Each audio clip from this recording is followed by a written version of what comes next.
Opposition to the implementation of an increase, a salary increase for public office bearers, people like MPs, judges, traditional leaders, magistrates, senior municipal managers. They're due to get an increase of 2.5%. Public servants this year are getting an increase of 4.7%. You may remember the conversations with magistrates. They say they haven't received a proper increase for many years, despite now dealing with more responsibility and more work. One of the organisations that opposes this increase for public office bearers is the South African Federation of Trade Unions.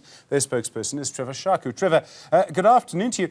I have to say, I mean, inflation's running at over 5%. A 2.5% increase doesn't sound like much. Why are you opposing this so strongly for national office bearers?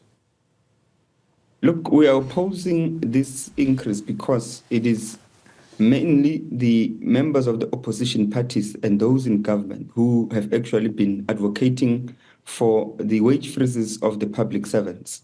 The reason they were calling for the wage freezes of the public servants is because they're arguing there is a fiscal risk which has to be arrested. And the only way to arrest that is to address the contingent liabilities, one of which is identified in their manifestos, including in the IMF and the World Bank reports. And the ANC has also identified it in the macroeconomic review in 2024 February.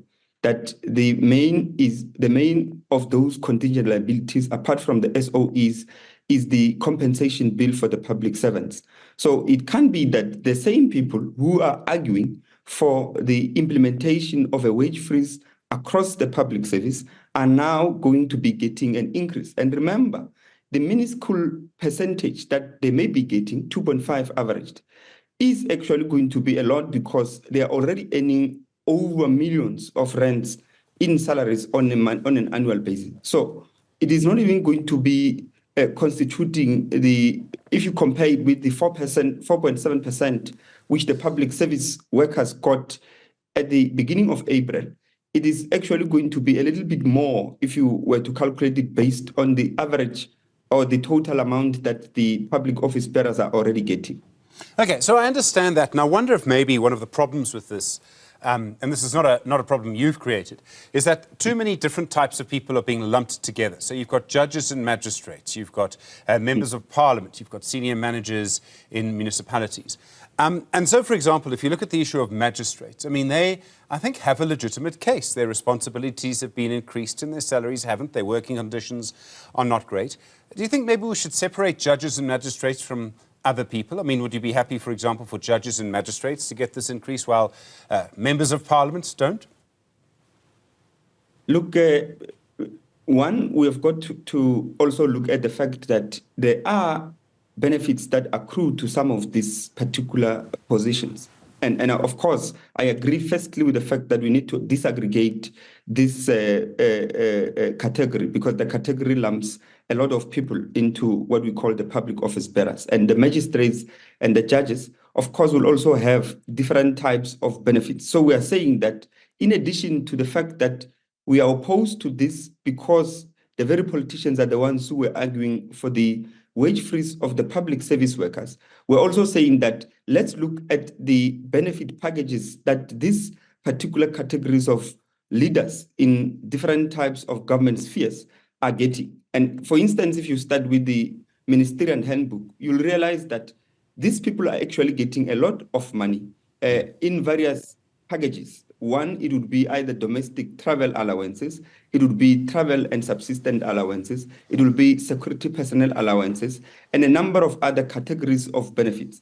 If we look at the magistrates, of course, there might not be the same benefits as you would find in the ministerial handbooks. And I think, of course, such a particular application of disaggregation ought to happen to ensure that we do not only make those who deserve the increases not get them at the expense of those which we know for a fact that are getting these increases and merely these increases are going to add to extravagant lives that they're leading, especially the ministers and the deputy ministers and the premiers, the members of the executives, even in the municipalities. These are the people, the ministers and deputy ministers who get, generators and diesel and security and all the rest. You'll probably find you're on strong ground in that argument. Trevor, that the ANC is meeting. We may get some direction from the ANC tonight, around about 6 o'clock, as to which direction it'll go. You have a difficult relationship with the ANC, but if they asked you for some advice, what would you say? Who should they go with in a coalition? Look, let me start with a disclaimer, Steve. The first one is that some people have been treating the ANC as if it is a saint here, and that it is only going to be the partner in that particular coalition, which has to be carefully chosen.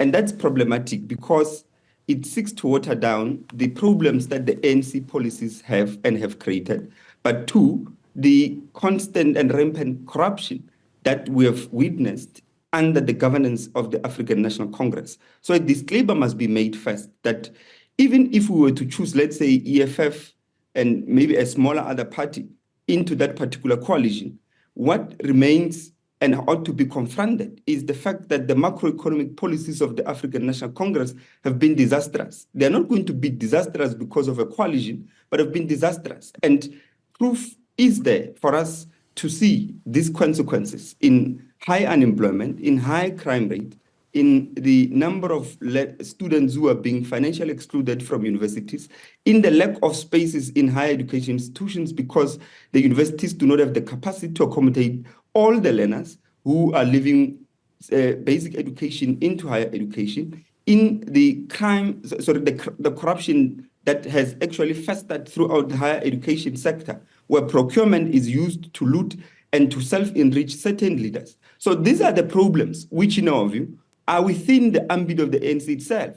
So even if we were to advise it to say, go with the EFF, we can only be doing that on the hope that the provisions of the manifesto of the EFF, especially on reindustrialization, on fiscal expansion, on restoring public ownership through creation of a pharmaceutical company, construction and housing company, and security company, and to get rid of the tendering system, will be able to nudge the ANC in a progressive direction. But we've got to accept first that the ANC itself is a problem.